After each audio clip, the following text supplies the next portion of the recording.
There we go. What's that pattern?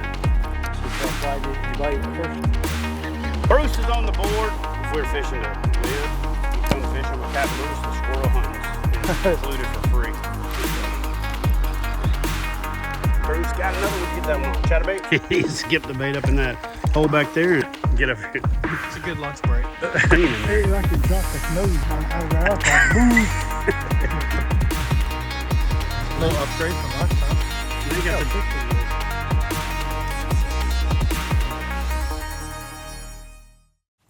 Fish on! That's a toad, brother. Golly! Hey guys, welcome to today's video. We're out here on the Pocomoc River, right outside of Ocean City, Maryland. And I'm fishing with Capt Bruce Wooten. He's gonna show us the lay of the land. And then we're gonna come back and hit this spot with the kayaks. Stay tuned. Learn how to fish Tidal Largemouth. Nice fish. There we go. That's a pretty fish right there, son. Oh, bubble gum. Look at that pattern. Pretty crazy. The old spotted bass. Now you ask yourself, why didn't you bite it the first time around? Because I didn't get it tight enough to the tree. Bruce is on the board. Barely. There you go. It counts, bigger than a butterbean. If we were fishing to live, we'd be good today. No bite whatsoever. He just picked it up and ran. All right, guys, so we've been out here about 30 minutes, 45 minutes. It's hot. The sun is out. There's no wind, but there's enough current that these fish are literally right tight to wood. So, first cast, pretty much had to get so close to the cypress tree that you were fishing between the tree and the bark. And then Bruce just pulled that one out of a hole in a stump. Pitched it in there, the fish just grabbed it and took off running. So, they are on wood for the most part. So, we're gonna keep working that pattern, see how many fish we can catch. A weedless hook wasn't so weedless. You come fishing with Capt Bruce, the squirrel hunting's included for free.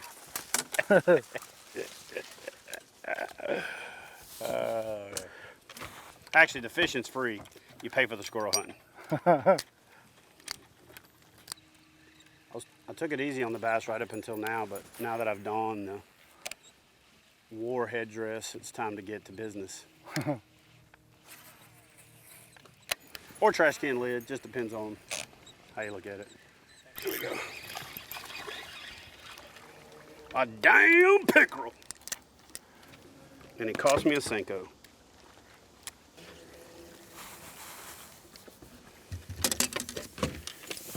You know what's funny? Is I almost said, that feels like a pickerel, because they did that little dit-dit-dit.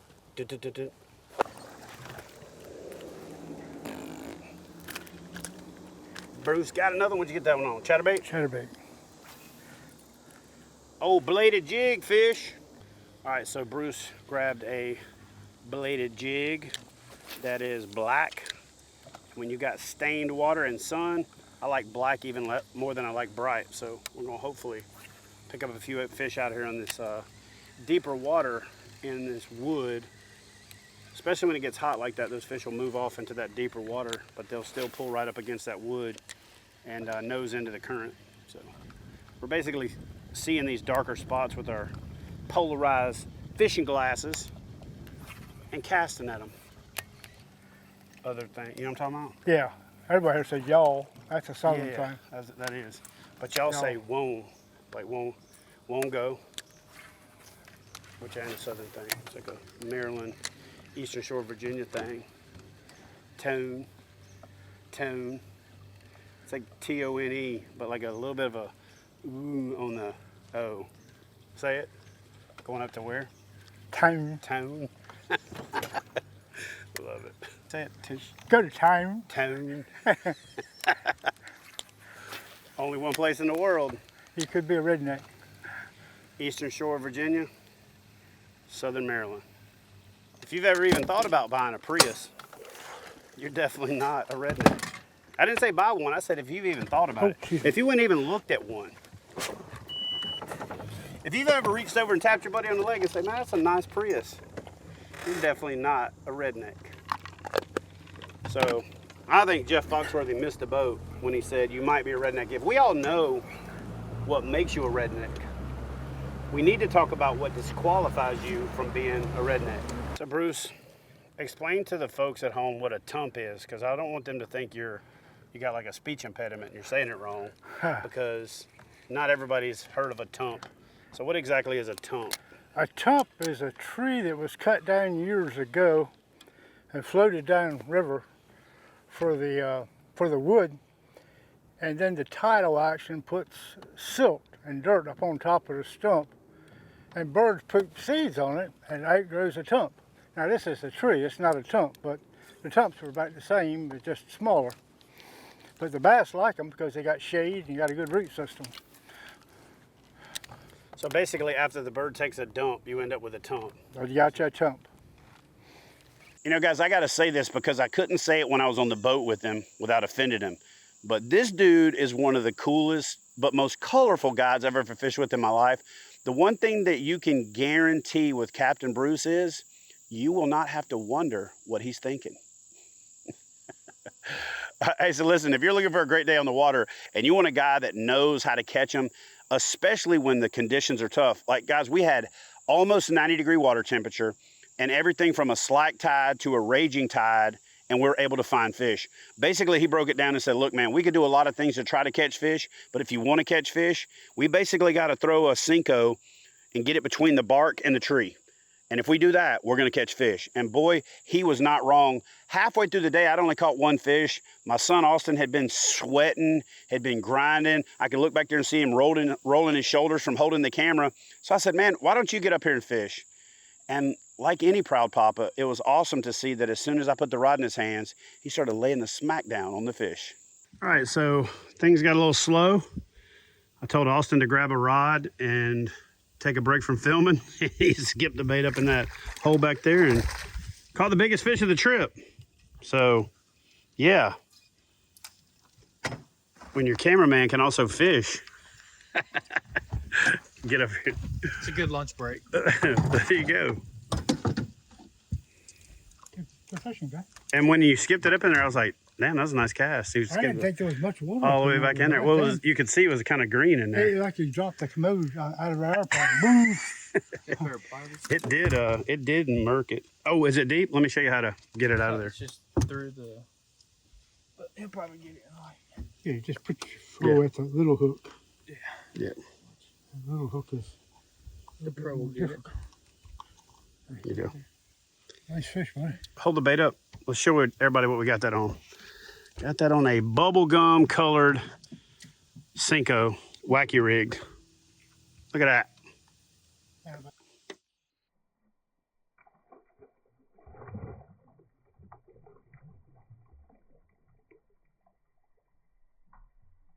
And about 10 minutes later, Austin's got another one. I think number 2. Nice fish.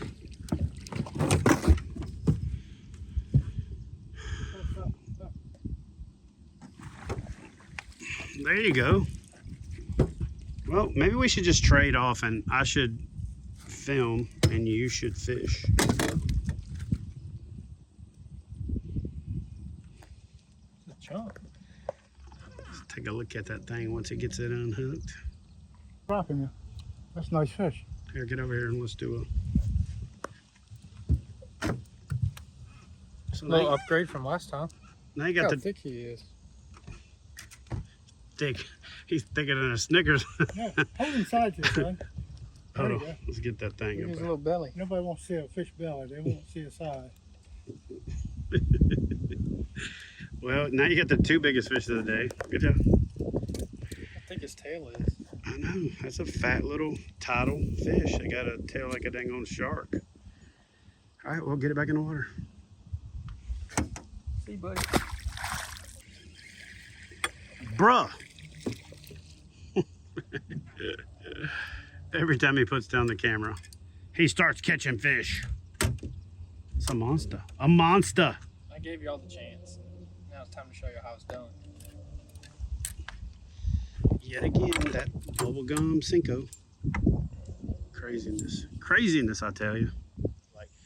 So let me frame this up for you. Not only was Austin catching fish and catching more fish than me, but he was actually catching them during a tougher time. It was a worse tide. it was hotter, the shade was gone, and he was still putting that lure right where it needed to go and putting fish in the boat. So again, I at least get an assist because I made him. There you go. I think he wanted pink. You know, before we got it the second time around. Mm-hmm. See, that's another one. Around. It's worth coming just for the commentary. I think pink is the color. So far, the one I caught was on pink, and the three you've caught have been on pink, right? You caught one on a chatterbait though, didn't you? Pink is good. All right, so now we're gonna make the move and head up to cooler water. So we've grinded out a few fish down here in this 84, 85 degree water temp.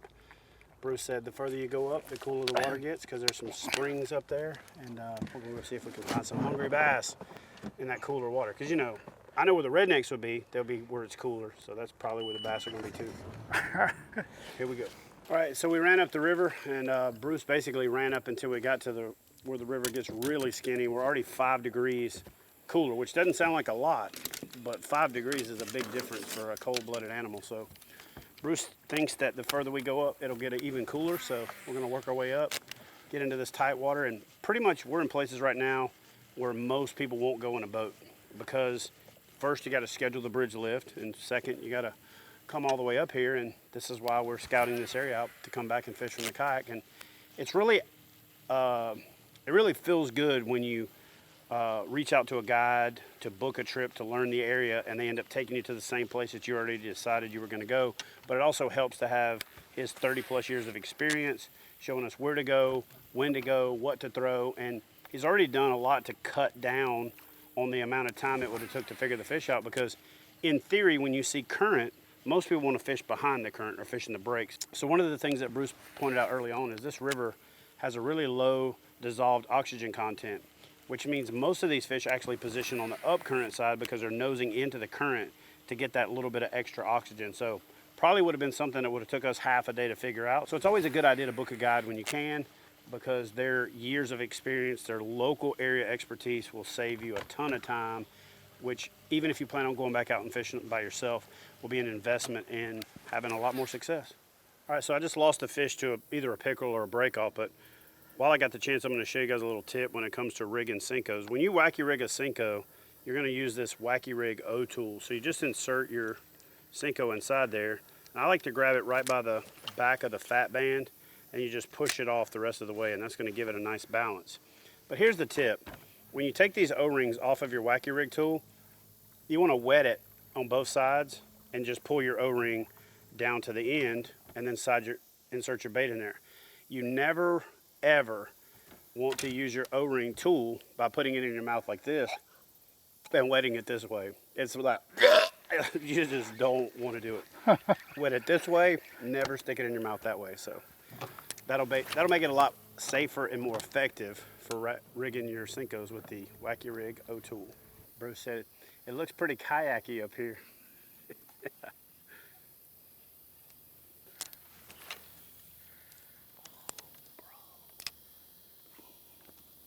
I think we might have got the cameraman on that one.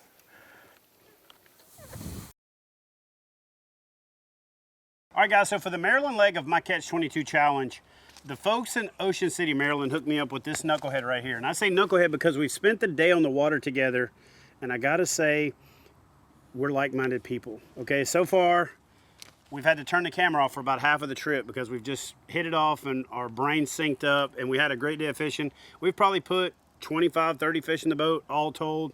None of them big, except for the ones that Austin caught when...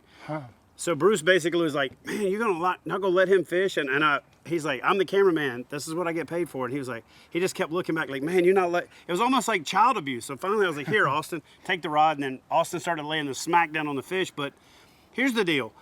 The folks in Ocean City said, look, if you're coming to fish the Pocomoc, you need to go fishing with Captain Bruce. He's gonna give you the lay of the land. You know, and as a guy that knows my stuff, I'm kind of like, man, I don't really know. They're like, listen, you gotta hook up with Captain Bruce. So I went to YouTube, watched a couple videos, and every video that I could find on Ocean City had this guy in it. So I said, well, if everybody else is going to him, I might as well go to him. I give him a call and he's like, yeah, man, about 90% of the people that call me are trying to figure out how to tournament fish. So if the people that are trying to tournament fish go to him and the people that are trying to make YouTube videos go to him, it just made sense for me to go to him. So Bruce, here's what I want you to do. I want you to tell the folks at home a little bit about who you are and what you do.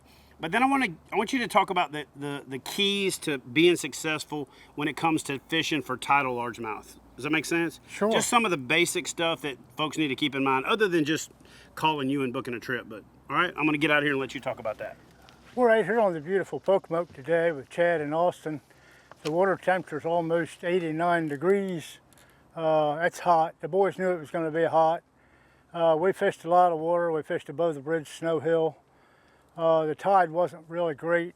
Tide didn't go down very far. The Pocomoc River is a tidal river, and the lower the tide gets, usually the better the fishing.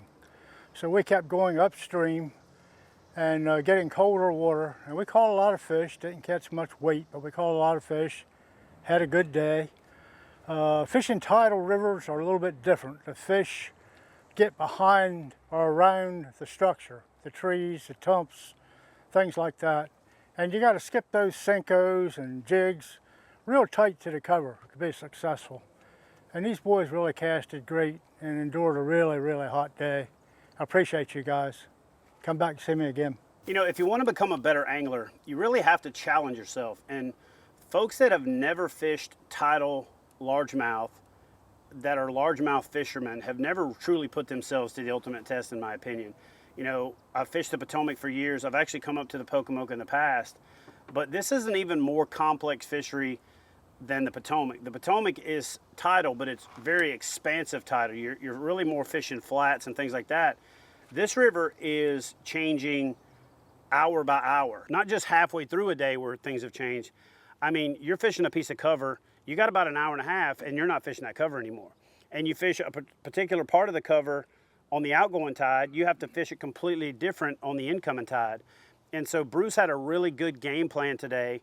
It's 95 degrees air temperature, almost 90-degree water temperature, and we still got out here and put 25, 30 fish in the boat because he decided that we should fish half tides, meaning we should fish half of the outgoing and half of the incoming. And a lot of people favor one tide over the other. So one thing that I would encourage you to do if you're gonna fish tidal fish is to, you know, you're going to wear out if you try to fish two full tides, and it's just not going to happen.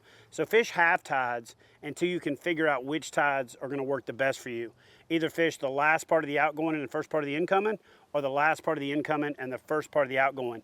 If I had a choice, I'm always going to fish the last part of the outgoing because the water column's shrinking, the fish have less places to be, and the first part of the incoming where they're first moving back to those particular spots. But I will say this, in certain fisheries and certain times of year when those fish move up to those flats and those open water areas, you still can do really well on the first part of the outgoing, and you can still do really well on the last part of the incoming. But by and large, if you're going to fish tidal fish, the last part of the outgoing, first part of the incoming is that sweet spot. Way better than fishing one full tide of either tide. Fish that last part of the outgoing, first part of the incoming, and I think that's going to put more fish in the boat for you regardless of where you target tidal largemouth. All right, so I'm not going to be able to do a full casting clinic in this video, but it does bear mentioning one quick tip for how to cast better. And I'm going to use a spinning rod for the purpose of this demonstration, but the same thing holds true with the bait caster, and that is to let the rod do the casting. And the way that you do that is you load the rod. So when I'm fishing a spinning rod, whether I'm skipping the lure or I'm casting it long distance, I like to take the line, get off about a foot, foot and a half worth of leader material and the lure dangling, and when I go back, I use my thumb at the fulcrum, the part of the rod where the rod loads. And when I go back, I use the weight of the lure, but I act like I got a donut on my thumb. So imagine you've got a donut on your thumb. Don't think about the tip of the rod and act like you're throwing that donut off of your thumb into the hole. And imagine that the time that you release the line is when the donut would come off your thumb. And just imagine, again, you've got that donut on your thumb and you're gonna flick it up into that hole. If you'll do that and you'll have that line just barely holding onto your finger, when you rear back and you imagine just as that donut comes off your thumb, you let your finger go, that bait will go where you want it to 9 times out of 10. And nobody's perfect 10 times out of 10. But here's the other critical component to casting accurately is to get the friction of the line going through the guides out of the equation. So here's how you do that. When you make a cast, you want to follow the lure with the tip of the rod to the target, because if you make a cast and then you raise your rod tip up as the lure's flying through the air, that creates friction across the guides, slows the lure down, keeps it from hitting its intended target. But more importantly, and this is especially true with a bait caster, but it's also true with a spinning rod, when you raise that rod tip up and you increase the friction across the guides, now the line is going out slower coming out of the rod than the line is coming off the spool, and you end up with backlashes and you're not quite as accurate as you could be. So again, when you make that cast, act like you got that donut on your thumb and flick it. Use the load of the rod to cast the lure instead of the swing of your arm. You'll be more accurate. You'll catch more fish more often because you're putting the bait where you want to.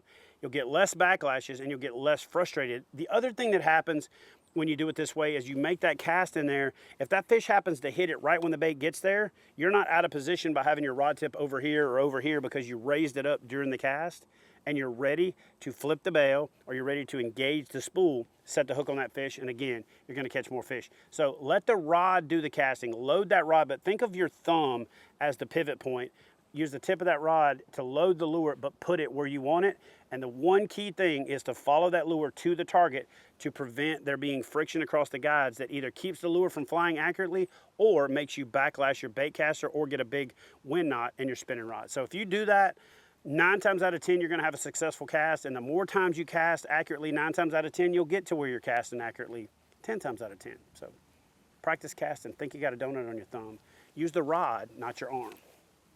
All right, guys, so I hope you enjoyed this video and learned a little bit about catching tidal largemouth, but what I really want to be the takeaway from this is that stay tuned for an event that we're planning to come back to Ocean City, Maryland, to create a community opportunity to get together, to break bread, to learn stuff, to have some awesome prize giveaways. I also got to give a big shout out to the folks at OC Kayak for coming on board as our partner shop for this event. So again, guys, this is mostly an announcement of the future of what we're going to be doing in Ocean City, Maryland. The fishing was not great because, again, it was hot. It was the wrong moon phase. It was almost no tide, and we had 90-degree water temperatures. So those kind of conditions are going to be tough anywhere. If we'd got out in the middle of the river and fished deep and did all that kind of stuff, we probably could have caught them. But we decided to just save our time, move on with the Catch 22 challenge, and go back to Ocean City, Maryland this fall. So stay tuned for some awesome fall action coming to you from Ocean City, Maryland.